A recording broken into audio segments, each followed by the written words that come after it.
Welcome back to Be On Sunday. And today, guys, we have a awesome episode because we have two great people sitting with us today. We're going to talk about VoxKids. So I just want to welcome Maria Conrad, who's the Central Kids Director, and also Mike Siena, who is the Central Youth Coordinator. Welcome, guys. Yeah, hi. It's good to be here. Yeah, it's going to be a lot of fun today because, you know, the kids program at Vox Church is one of the coolest things that I've seen throughout my entire life. I've, you know, been to kids church. I have kids, and, you know, being a part of it and seeing from the inside what you guys are doing, I'm just excited to talk about it. Yeah, we're excited to share. Yeah, it's a lot of fun. Awesome. So let's talk about your roles at Vox a little bit. So what is it that you guys exactly do? Because I mean, your That's name, a good you have a very fancy name. I mean, it's the Central Kids Director, but yeah. You know, tell me a little bit about some of your roles and responsibilities as that. Yeah, so this is a completely new role, and I came on in January. We both did, right, Mike?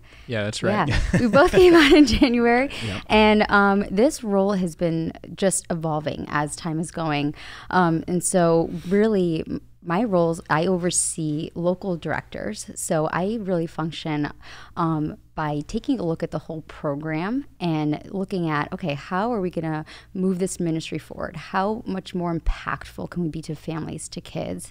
And so one of the best ways of doing that is actually hiring people on the ground, like local directors on the ground that can be the face of those kids programs and then move those individual programs further while I'm still looking at like the big picture. Yeah. And so like my role is, you know, working alongside those local directors and working alongside the campus pastors and just really seeing, okay, God, where do you want us to move in this ministry? And so this has just been so awesome.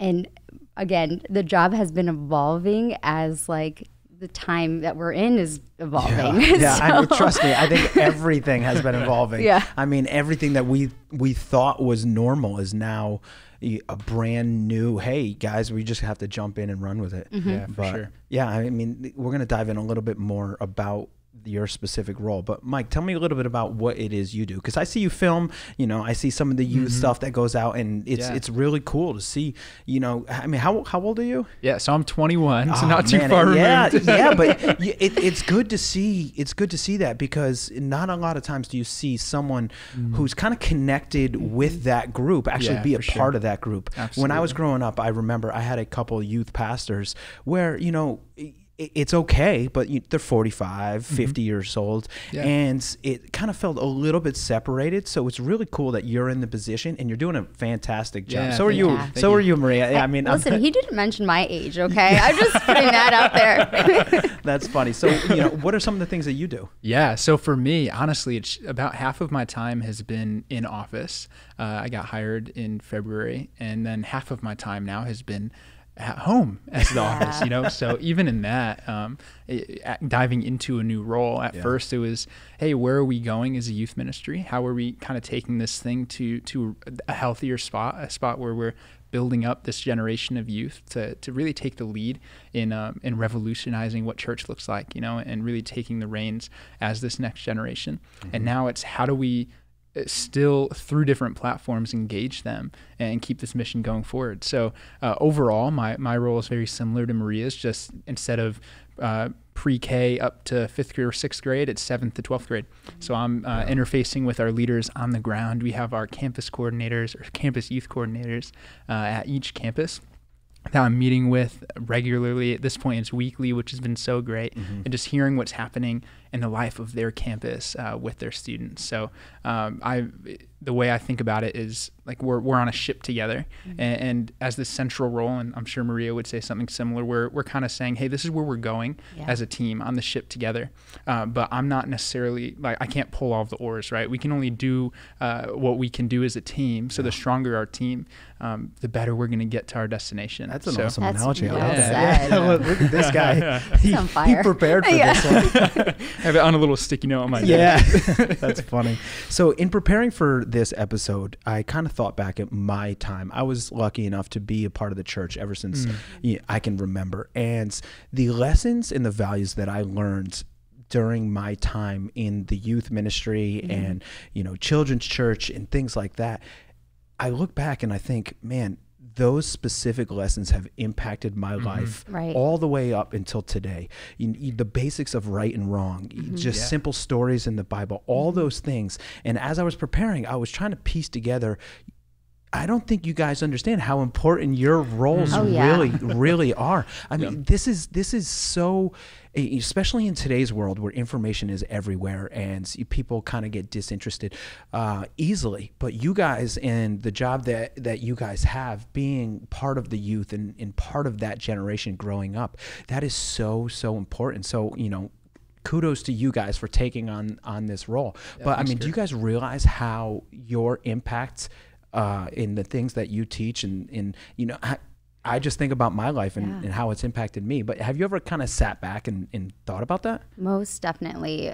And I was, when pursuing this job, right, that's one of the things that I kept saying. It's like, this job is so important. And the impact that we have in shaping kids' lives, shaping kids' basic foundational skills and their beliefs in Jesus. It's so important to us. It's so important to me and Mike that we really want to kind of like combine our minds together and combine our ministries to really approach kids and say, okay, what kind of Christ followers do we want to develop? So him and I are in the process of really like, chipping away at that definition. And so then I know, okay, this is where we want our children to be by the time they're at the end of high school. What do I need to do in my kids' ministry to help shape and develop that? So we are really taking this time to be strategic in like what we're putting in front of our kids. And like right now, I am developing a curriculum committee that is looking at a couple different curriculums and saying, okay, do they have the foundation, like the foundations and the standards that we want to make sure our kids are equipped with? And so we're really just, like I said, being strategic in that, and then also looking at what type of resources do we have for our parents to help trust me, shape, as a parent, I mean, to help shape their kids. I can totally appreciate that. Yeah. And to think about that. So let's just talk about children's, I mean, and I don't want to call it children's church, but that's just in my mind what I think it is. A lot of people think, okay, just teach them the 10 Commandments and you guys should be good. But it goes so beyond that. Right. I mean, in a day and age where everything is so fast paced and especially little kids, they lose interest with their iPads and to keep them engaged. I know my kids come home and they're singing songs. They're doing those things. And I can just tell all of our parents out there listening that the program's working, and my kids, they're starting to define who is Jesus, and I couldn't be more appreciative for the job that you guys are doing. So, Mike, I'm going to ask you the same question. Have you ever sat back and thought about the job that you have? Yeah, honestly, for me, I came to know Jesus when I was a high schooler. So this is 6 years ago, from a youth pastor who really discipled me and a friend who was also in high school who discipled me. Even that initial step into like the satisfying life that we have, this full life that we have in Christ, being begun in my life during that stage, the stage that now I'm pouring into. Before I came to Vox, I was in Missouri for about 3.5 years, and 8 months of my time there, I was a youth leader at a small church. And there was one night after preaching, a parent who was one of our leaders came up to me and was like, Mike, my son said that because of like what you said tonight, like he wants to be a youth pastor. Not that the point is ever like reproduce me, but it's reproduce followers of Jesus, people that want to follow him on, not just with, like you said, like not just the 10 Commandments. Yeah, great, let's learn the law. Let's understand what it looks like to be a society that loves God. But at the same time, like, what is the lifestyle that we're developing in kids and students, So yeah, I heard just this statement that especially with students and kids, they're going to remember very little of what you say, but they're going to remember a lot about how you make them feel, right? So not that we're chasing after feelings, but like, are we creating atmospheres for people to encounter the God of the universe? And, so going into a Friday service, going into a message, it's God, how do you want to reach these students? What do you want to do in their heart that they're going to leave here different than they walked in? And it's not my words, it's not the curriculum necessarily in that, but it's how are we creating these spaces for these kids, these students to meet with you? Right. Yeah, well, that's well said. Yeah. Absolutely. I'm just gonna step out. Yeah. But you're absolutely right. Correct. You know, you're absolutely right. There are, it is minimal for what they will take away, but you know, their feelings and their emotions and how they understand what they're learning, I feel goes a long way. Yeah, absolutely. So the coronavirus, obviously the coronavirus has wrenched every single thing in our lives, from jobs to just everything else. So being in the kids' world, it has to be extremely difficult because you don't get to see them face to face. What are some of the things that you guys have been doing? I know we just had Easter 2 weekends ago. What are some of the things that you guys have been doing in order to engage the kids, and especially for our parents listening, you know, what is something that they can do to help you guys out in order to engage their kids? Yeah. Yeah. You want to go ahead? I can start. Yeah. We've really been leveraging technology. So, and trust me, all the kids are pretty good at technology.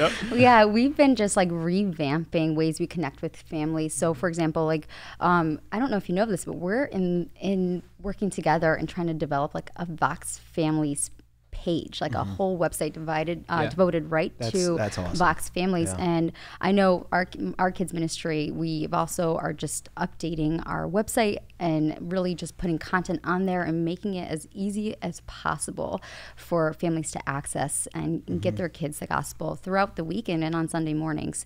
And I know we've really been working hard on our social media pages and trying to produce as much as we can to just, again, come alongside families during this time.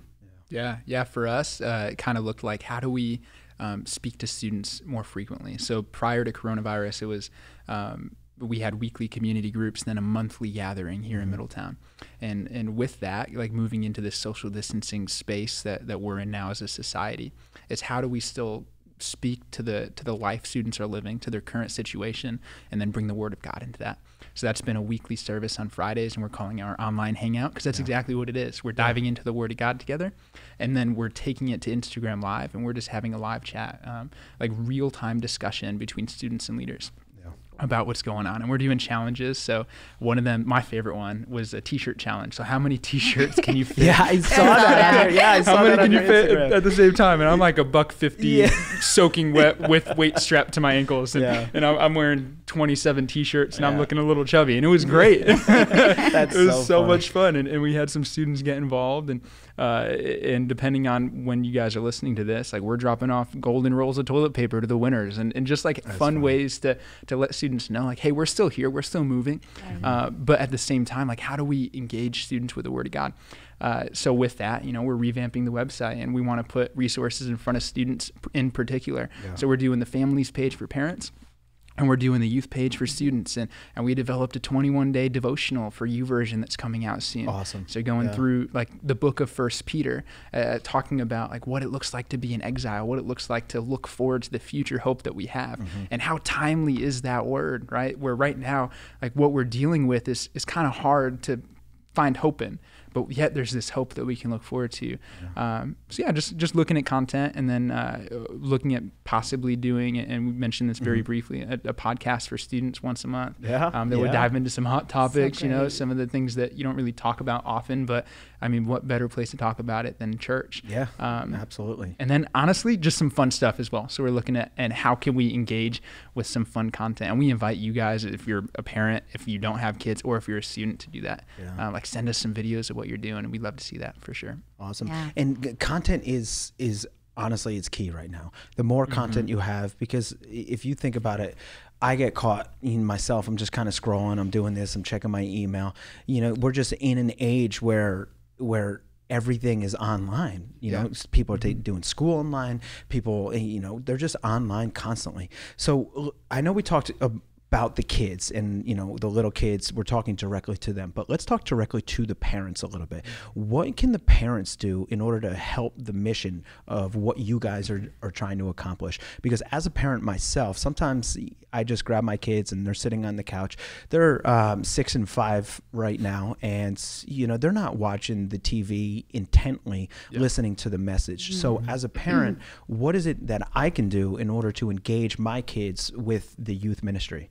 Well, just in general. So we have VoxKids sermon notes, but I think this tool is great for any age, even for our youth age students, right? Like, it just helps our young minds like put attention to the specific things that we want them to. So for example, it just helps them focus in on the message.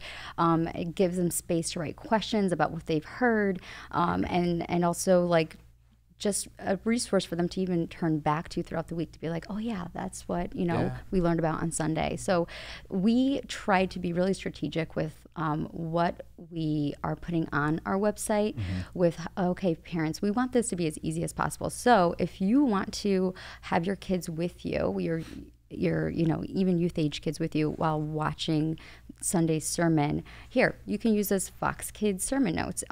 But if you want to have your kids in a separate area where they're just like learning about the gospel, and we have video lessons for them that they can tap right into, and there's worship, there are, again, video lessons and parent guides after the video lesson's over to kind of walk kids through what exactly that we want them to learn. So, and I know that you have tons of stuff for youth as well. Yeah, and let me just say this too. So I live with a family that has a 9-year-old. So the preteen content that VoxKids is putting out, I find myself watching it with them. Like, this stuff is awesome.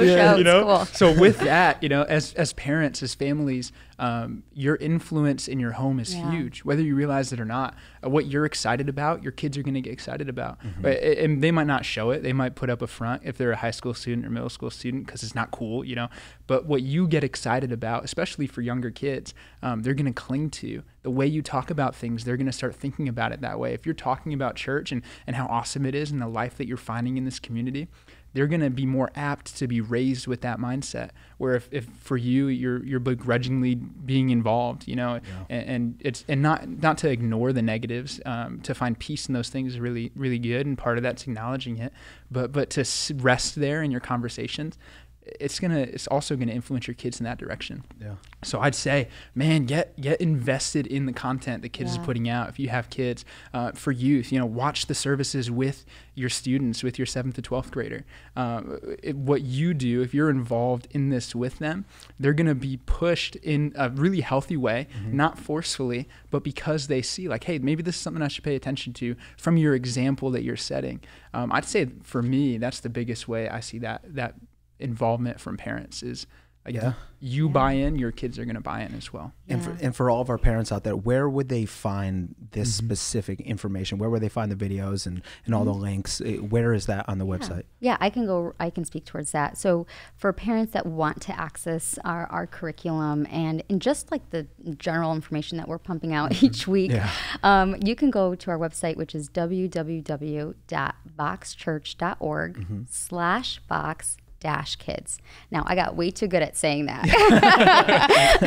And so, and just a side note for parents, what we have been doing in VoxKids is really coming up with a theme each week of how we want to partner with you. So, this week, our topic is worship. And so what we've created is like a worship guide for families. And we give practical steps of how you can incorporate that in your weekly routine. This past week, we had a prayer guide. So with a 7-day devotional teaching kids and families how to pray. And so like each week, we're just wanting to equip parents with as much as possible to really just hone in on these like specific skills and like help scaffold their kids, just love for God. Yeah, absolutely. Yeah. And you guys have your own social media accounts as well. This isn't just the Vox Church social media. I mean, it's completely separate, correct? Yeah, that's right. So for Vox Youth, so again, middle school, high school, vox.yth on Instagram is going to be the place where you can go for the most information. So we're posting stuff daily. We're giving you midweek announcements. That's where we're posting sermons and sermon clips. We're pointing you from there to Facebook. We're pointing you from there to the website. So your hub for information at this point is definitely Instagram for Vox Youth. And then we also have the Vox Families page. So this is going to be, for Vox Youth, it's going to be more geared towards your student. Vox Families is going to be as a parent, as someone with kids in their home. That's going to be where you're going to go for your information. Yeah. Awesome. So when everything goes back to normal, who knows when that can be? I just wanted to talk a little bit about what the actual youth services look like for the youth and even for the kids. A lot of the parents I do see, they still bring their kids into church, which is totally fine. But I feel like the youth in the kids ministry is a resource that they have to tap into. So what are those, what is that time like down there? I mean, it depends on which campus you're down there, up there, over there. But what are those, what can we look forward to for all of our parents who haven't brought their kids to the youth or the kids ministry? Yeah, that's a great question. So we are just so happy when we see new kids come and visit and be a part of like our ministry. And just very simply, like if you're a new family, we go through this entire check-in process. We want to just like partner with you and let you know that everyone working in kids is background checked. We are really proud of the way we come alongside our teachers to make sure that they're equipped with the materials to really teach your kids about the gospel. And so in the classroom, you can find kids worshiping. You will find your kids tapping into a little video lesson and then having the teacher reinforce the word in maybe small group or through activities. So it is fun and it's exciting, and we love when kids bring their friends, you know, and it's so cool. And once you're a part of it, you'll see that your kids just want to come back, every week. Yeah, for sure. For sure. And youth looks a little different. So our experiences aren't during Sunday, but we definitely encourage students, and just for a general reference, students, again, meaning 7th to 12th grade, to go to service with your parent, right? To go as a family to the actual service happening on Sunday. Historically, what we've done as a youth ministry is have community group every week and then a central gathering in Middletown on the first Friday of the month. And I wish I can give you more information, but we're still figuring out, some more of what this is going to look like after quarantine. But we're trying to figure out, how do we leverage this opportunity of going into a new normal to create the most healthy environments for student communities to grow. And it's still going to be some type of weekly experience. It's still going to be the same age groups with a lot of the same leaders, plus some new leaders, but it's going to look a little bit different, and that's going to be a good thing. As we're growing as a church, as we're growing wider as a church, we need to look back to, as a youth ministry, we're growing wider, but how do we grow deeper? So kind of looking at a few strategies there, a few ideas we've been throwing around. Honestly, I am super pumped to see what's going to come as we leave in June, July, whatever the timeline is for this thing, where we can be closer than 6 feet apart. It's honestly, and Maria, I'm just going to touch on one thing that you said. You talked a little bit about security, and I will tell you that the security for VoxKids is unbelievable. I mean, I pretty much know every single person that works in VoxKids at New Haven, and then I still have to show my badge. I have to show my beeper. I have to say my name, give them my social. No, I'm just kidding. They don't need my, but you guys do a fantastic job. So people that are reluctant about bringing their kids just because of that security standpoint, you do background checks. And I just want to reassure all of our parents out there that, security and protection for our kids is of the utmost importance. Yeah, it's a priority for us. Yeah. And again, you guys do a fantastic job with that. So nice job. Let's talk a little bit about the future. And again, this is beyond coronavirus. This is beyond, regular Sundays. What are some things that you guys want to accomplish in your own realms? So Mike, you're with the youth. What is one thing that you may have down the line that you're like, hey man, I want to do this? What is it that you have envisioned for the youth ministry? Yeah, absolutely. So for me, again, going back to this experience I had as a high schooler of having an opportunity to really operate in God-given gifts, and then seeing that like rapidly develop my relationship with God, is how do we give opportunities for students to serve? Right. And first, this safe space within the youth ministry, within maybe the kids ministry, to serve and to do things. Maybe it's be a part of the worship team and to fail forward, right? Where there's this lack of pressure to be perfect. So you get to kind of figure out, what are my gifts? How does God want to use me? What areas can I grow in? So for me, what we've been moving forward with in a few different ways is how do we get students plugged in? I'm grabbing a group of, I like it. Yeah, I'm super pumped for it. Even now in this season with Zoom being the easiest way to communicate, and honestly a really easy way to communicate for a church that's spread across a whole state and into another state, is gathering guys from these different campuses that are juniors or seniors in high school, kind of walking through this process of what does it look like to be a follower of Jesus, asking hard questions that these guys probably haven't been asked, or if they have, haven't really had to wrestle with much, and then taking it a step further and saying, now as you grow, as we care about your soul first, now how do we develop your skill, right? Now how do we bring you into a place where you're serving and you're growing? As a youth ministry, what we want to see happen is students grow in their faith, grow in community. We want to see them grow in their God-given gifts. And we also want to see their identity restored and refined through the gospel, right? Go back to that original design where we have this beautiful relationship with God. So through part of this, I believe, is serving. This isn't the generation of tomorrow. This is the generation of today. And what we do, how we steward the opportunity to raise them up is going to affect tomorrow, absolutely. But I think if we get caught just looking, oh yeah, that'll be a great worship leader 5 years from now. I think we miss out a little bit on growing them up today. Again, well said, Mike. This guy, he's got all of his notes. He's got a whole notebook open. No, I'm just kidding. Oh no. I second that. We really, in kids ministry, want our kids to have an identity in Christ. Like that is my ultimate goal. And there's a lot of different ways we want to get there, and a few things is just building up our current kids ministry. And, I have amazing dreams for where we're going to go. Like I would love, our own VoxKids worship music team, which I'll be, taking a bunch of youth, hopefully, to accomplish that. This is where the partnership comes in. I'll be dancing, but no singing on my end. And then just my heart really is with kids with special needs as well. And so really developing a whole new section of our kids ministry where we're, supporting and accepting kids as they are, and really partnering with parents with kids that have kids that have special needs, and getting them the content as well. So that's awesome. Yeah, so powerful. So one last time, guys, if any of our parents have any questions, or if any of the kids listening, how can they get in contact with either you guys or your team? Let's just go over that real quick before we sign off, just to make sure, everyone has a chance to get that information. For kids, we actually just developed our own email. And so we get this and we check it daily. Our email is kids@voxchurch.org. Super simple. And then you can go on our website and it's there as well. Perfect. Yeah, well, we'll have to work on getting a youth one as well.